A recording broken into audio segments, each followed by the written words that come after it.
Hello, this is part one of the Kentucky Education for Dam Safety. My name is Alex Van Pelt. I will be your presenter for this section titled Introduction to Kentucky Dams. So, quick outline of what this section is going to cover. We're going to talk about what is a dam. How are they defined? What do we mean when we say dam or regulatory dam or something like that? We're also going to talk about some of the different regulatory agencies that are active here in Kentucky, both at the local, federal, and state levels. We're going to talk about hazard classes. What are they? How are they defined? How does that impact you as a dam owner?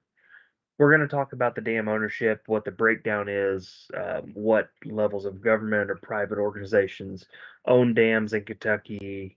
We're going to talk about dam safety, and specifically, we're going to talk about the regulation, the inspection, and the enforcement of those safety requirements that go into making dams safe for everyday use. We're going to talk about emergency action plans. What are they? How are they implemented? How do they affect you as a property owner or as a dam owner?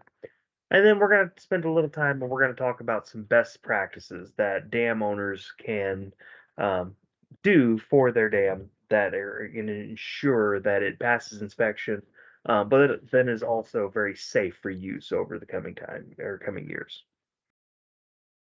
So first off, what is a dam? When we talk about dams, they are actually defined in the Kentucky Revised Statutes, KRS.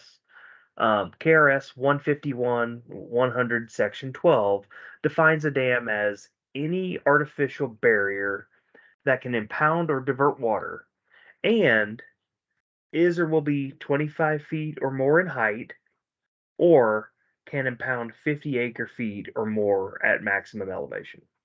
So what does that really mean? So when we're defining dams, there are really two main parts to it. Part one is it is an artificial barrier that can impound or divert water. Typically, that means it's something that's going to be cutting across a stream instead of along it. That is the difference between a dam and a levee. Um, the other part, though, with that definition is there's some measured effect. So the dam is going to be 25 feet or more in height from the toe of the dam to the crest, or it's going to impound 50 acre feet. Um, so while you may have dams that aren't 25 feet tall, um, but that impound a very large area behind it. Vice versa, you could have some very tall dams that actually don't impound all that much water. So dams are really, like I said, it's an artificial barrier impounding water, and then it has that measurement component associated with it. Along with dams, we also define hazardous impoundments. So we sometimes have dams essentially that don't meet the definition of a dam as laid out in KRS 151. When that happens, we also look at these hazardous impoundments, which the KRS 151 authorizes Division of Water to regulate hazardous impoundments. What does that mean? It means any impounding structure that poses a risk to life or property. A great example of a hazardous impoundment would be detention basins in residential areas. Those basins might not impound 50 acre feet, or those dams may not be 25 feet tall, but the impact of failure on those structures could be, very devastating to someone's property. You could, potentially ruin someone's home. You could destroy vehicles, things like that, or you could put life at risk. So hazardous impoundments, while not necessarily meeting that definition of a dam we just talked about on the previous slide, are also something that our state dam safety section looks at and we regulate. Some of the different regulating agencies in Kentucky. So Division of Water is a big one. I'm with Division of Water. Um, we have the state dam safety program actually in my branch here at Division of Water. We regulate several hundred dams. They do hundreds of dam inspections yearly. They are permitting new dams or major repairs to dams all across the Commonwealth. Some of the other partners, so Department of Natural Resources does oversees mining dams. So this would be impounding structures for coal mining or non-coal mining or something like that, where you have increased runoff and we need to impound that water permanently or temporarily. We also have several federal partners or federal agencies here in Kentucky that regulate dams. So the U.S. Army Corps of Engineers, they are a self-regulating agency. Division of Water, we don't oversee them. They regulate themselves, but they do a lot of the larger lock and dam, or they do larger impoundments for electricity, for drinking water, maybe things of that nature. FERC is another one. The Federal Emergency, or excuse me, the Federal Energy Regulation Commission. They partner with dam owners and are responsible for licensing energy from those dams into the grid. And then the Tennessee Valley Authority, TVA, they are also another self-regulating federal agency.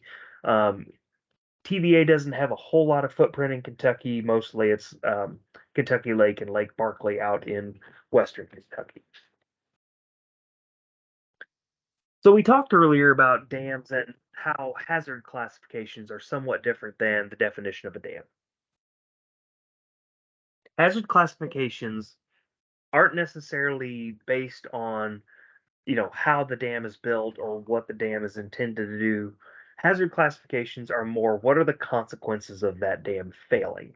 There are three levels. So you have low consequence, significant or moderate consequence, and then high consequence.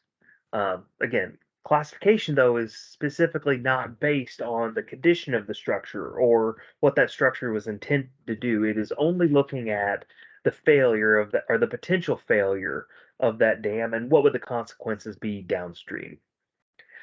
Hazard classification can actually change over time. So you might have designed a dam to be um, low hazard, or a low hazard structure initially, but there might have been some type of development or zoning change or new highway or something like that that is going on downstream that actually changes the classification of your dam. That's what we term hazard creep. And here in a couple slides, I'm going to show you a really good example of hazard creep that we've actually seen. So this is Maple Leaf Lake Dam. You can see this aerial image was taken in 2004. Specifically, if you look at the area in red, you'll notice there is not a lot of development there. At the time this was taken, I believe there was a dirt trail, dirt path into this farmer's field, but you can see there's nothing immediately downstream of the dam. No structures, no roads, things like that. The second slide, this is Maple Leaf, but in 2016, and you can see in that intervening 12 years, there has been a lot of development immediately downstream of the dam. So now you're seeing residential structures, you're seeing swimming pools, garages, barns, roadways, things like that. So this dam, if it were built at the time for, low hazard, this hazard creep example is one where all of a sudden, the dam is now a high hazard classification because immediately downstream you are putting life and property at risk. So what happens as the dam owner? Well, in this example, the hazard class change requires updates to the dams. So now the owner is required to upgrade the hydraulic capacity and the embankment stability of the dam itself. So there's going to be structural or physical changes that are needed to the dam to make it stable, more resilient for this higher hazard classification. This hazard creep is also costly for owners because they are being forced to make changes to their dam that may be forced upon them because of changes that were happening elsewhere in the community. So, this is not something that the dam owner really is able to regulate themselves. But as a downside to that development or to that change, now this dam owner has to make upgrades to their dam to make sure it's safe and stable. Um, and based on this additional development, Maple Leaf Dam, Maple Leaf Lake Dam is now listed as a high hazard class dam moving forward again because not necessarily the dam itself is in bad shape, but because the consequence of failure is high hazard. So here in Kentucky, as of March of last year, we had 973 active dams. I think we've actually added a couple since then. You can see from the map here on the screen that they are pretty well spread out. I think every county except for two actually has a regulated dam in them. You can see from the count, 664 of that 973 active dams are low hazard. We also have 130 significant or moderate hazard dams, and we have 179 high hazard dams. How often these dams are inspected really kind of depends on their hazard classification. The high hazard dams, I believe, are inspected every year. Significant hazard are every other year, and then low hazard are every 5 years. And you can see based on the previous slide, the dam ownership really in Kentucky is really heavily concentrated either in private hands or in local municipal hands. Um, you have almost 90% are in private or local ownership. Private being, you might have HOAs or farmers having small dams for cattle or something like that, or then local owned would be things like municipal parks, water supplies, things like that. So the Kentucky Revised Statutes that we talked about earlier, that KRS 151, it authorizes the state dam safety program here in Kentucky. We regulate dams as defined in that statute. So we talked about the definition of a dam earlier. We also regulate other hazardous impoundments, again, based on the hazard classification. A majority of the dams in Kentucky are state regulated. Again, the only ones that really aren't state regulated are the ones that are owned and operated by the federal partners. So that would be the Army Corps of Engineers and EA.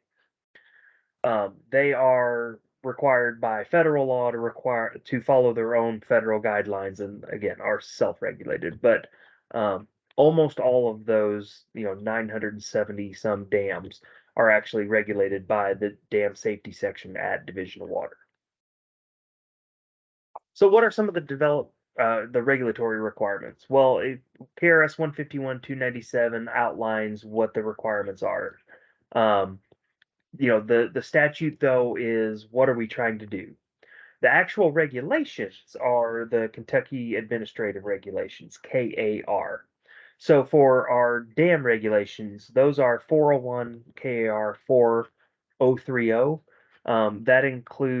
Those regulations include the design requirements for the regulated dams. So what are the requirements that state of Kentucky is going to have you as the current or potentially new dam owner? What are we going to require you to do to make sure your dam is safe, stable, and ready for use for the long term? Proposed dam construction is all or modifications are also permitted under KRS 151, Section 250, and then must meet the same requirements as typical floodplain requirements. So again, floodplain and dam safety, while they both might be working in a stream or in the floodplain itself, um, at a certain level, dams, floodplain regulations just aren't sufficient for the level of stress that these dams may or may not encounter. So dam safety has their own separate permitting authority. Inspection. So I mentioned earlier, our dam safety section, they, try to get out to the high hazard dams annually every year, because those are the ones with the highest potential consequence if a failure were to occur. Significant hazards are every 3 years, and then low hazards are every 5 years. Some of the things that the cabinet and specifically the dam safety section does is they do visual inspections to kind of assess the structure of the dam. They're looking for some potential red flags or potential issues that may need correction or may just need monitoring over longer terms. They also record their review to determine compliance status. So they're actually able to look at you know, compliance records going back, multiple decades, and saying, is this a consistent issue we're running into every time? Is this something new? What are we actually seeing? So some of the areas that the state dam safety folks are typically looking for when they go out on site is they want to make sure that there's good grass cover, um, but no woody growth. So you want to make sure that grass cover is in place to kind of help hold soil where we want it. We want that grass cover to be mown to make sure it stays just grass. Woody growth, trees, bushes, things like that. That'll send roots out towards water a lot more than maybe grass cover will. And as those woody growth die, those larger roots could leave voids underground where water could more easily travel through the dam, then weakening it. Other things they look for would be like burrowing activity for animals, mink, muskrat, moles, voles, things like that. They're going to be looking for surface erosion, ruts, gullies, things like that. Are there areas where water is concentrating during rain events? Are there areas where we're seeing, stability issues, things like that, cracks, sloughing, holes developing? You can see the picture there in the top left. This is actually a slow leak through a dam just caused by the weight of the water on the other side. They're going to look at the spillways and the drains. Are they clear? Are they well maintained? Are they blocked? Things like that. Are they seeing any seepage? Are there any leaks coming through the dam itself? And then they're also going to look at any other appurtenances. So any other areas that are maybe not the dam itself, but related to the dam. Are those in good condition? Are they being well maintained? Things like that.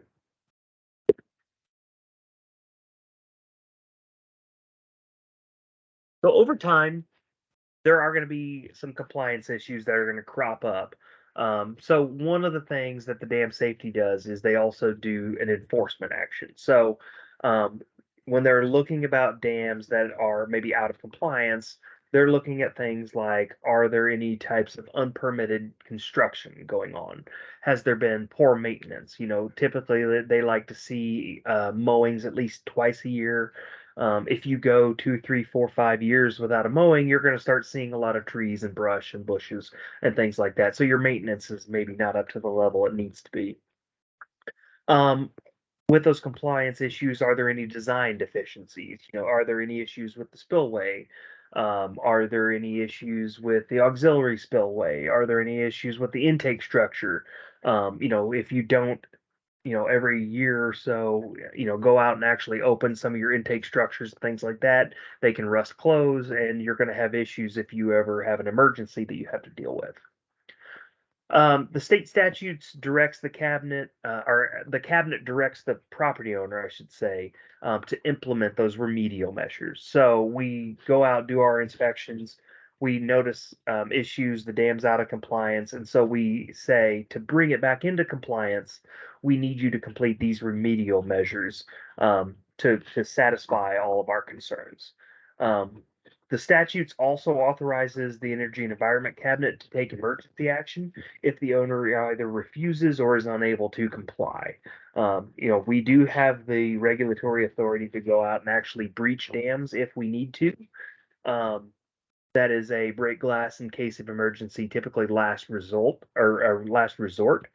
But we do have that authority as needed if an owner is unable or unwilling to take the actions necessary to prevent damages, to prevent threat to life and property. One of the ways that Division of Water, we highly recommend all dam owners actually develop emergency action plans for their dam. Um, right now, we only advise them for high hazard dams. Hopefully, in the future, um, the KRS 151-260 will be updated, and if it is passed, it would require the owner to develop and exercise and maintain dam emergency action plans for all high and significant hazard dams. Um, the emergency action plan, really what it is it provides crucial information that is to be used by the owner of a dam in notifying the proper people of potential issues. So some of the things that it'll include is phone numbers for your local emergency managers, phone numbers for your local elected officials, phone numbers for the state dam safety program and things like that. And it basically, these emergency action plans provide a guide or a checklist for dam owners to go down and make sure that everyone that needs to be notified of potential issues is, as well as what are some actions that the dam owner themselves can take to potentially mitigate some of those risks. Division of Water, we are very happy to provide guidance on developing some of these EAPs to dam owners and to city and county emergency managers across the Commonwealth. We are very willing and helpful partners when it comes to putting some of those together. We're willing to show you or happy to show you examples of other really great EAPs that we've come across in the past. So what are some of the things that as a dam owner that you can do maybe to, help maintain your dam or help keep it in great shape moving forward? So some of these best practices are things that our dam safety section regularly recommends to owners. Number one being tree and brush removal. Any tree greater than 6 inches must be removed under the supervision of a professional engineer who is familiar with dams.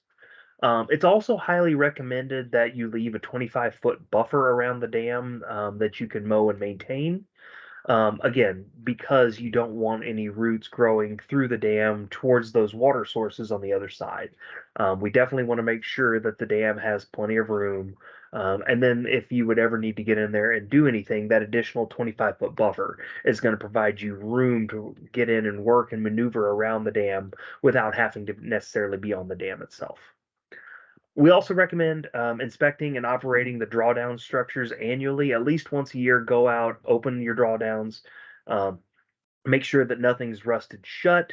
If it is, you can provide TLC and maintenance ongoing on an annual basis. Again, what we don't want is for large rain event to happen and we all of a sudden have to open our drawdown and we can't. So inspecting that drawdown structure, opening it annually is going to be a really great way to make sure that when something happens, you're prepared. Again, I mentioned this before, mowing at least twice, preferably 3 or 4 times per growing season. It's going to help, one, it's going to help our dam inspectors whenever they come out and do their visual inspections. But two, it's going to help you as a owner be able to notice and spot and identify potential wet spots or gullies and troughs and sloughing and things like that much more easily if you're out there keeping it cleaned back. Typically, they say anywhere from 8 to 10 inches of cover is optimal. It's enough to hold the soil in place without, overgrowing.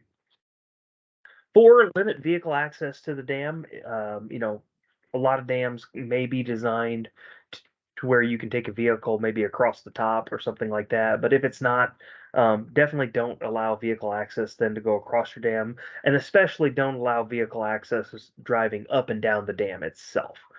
You can see a lot of soil compaction. You might start seeing rutting and things like that from tire contract tire contact with the ground, things like that. So we definitely want to limit vehicle access on the dam itself.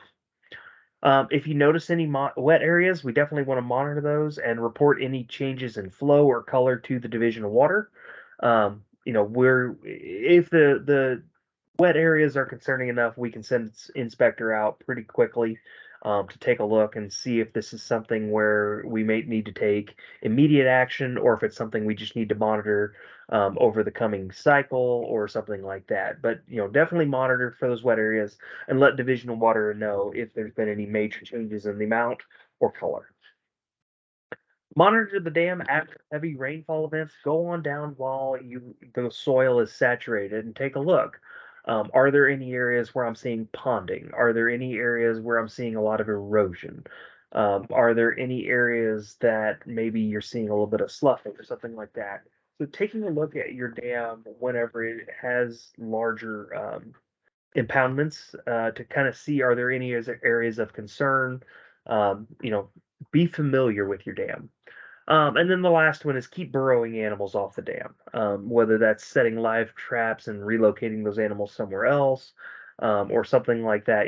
Definitely if you can keep those burrowing animals off the dam, you're definitely going to set yourself up for a lot more success. We also wanted to provide you with additional contact information. So this is the contact information. Glenn Alexander in the center, he is the supervisor of the state dam safety section here at Division of Water. Marilyn Thomas is also somebody who's been in the section for 40 plus years. She's a really great resource. If you have questions, reach out to either of them. My name is Alex Van Pelt. Like I said at the beginning, I'm also there to answer questions. I may not have as much technical knowledge as Glenn or Marilyn, but I can definitely put you in touch with people who do if you need it, or I can put you in touch with other resources. So that might be educational materials, that might be outreach materials, digital resources, mapping tools, things like that. So if you have questions, please feel free to reach out to any one of us. We're very happy to answer any and all of your questions. And with that, that is the end of this section. Thank you for listening and have a pleasant day.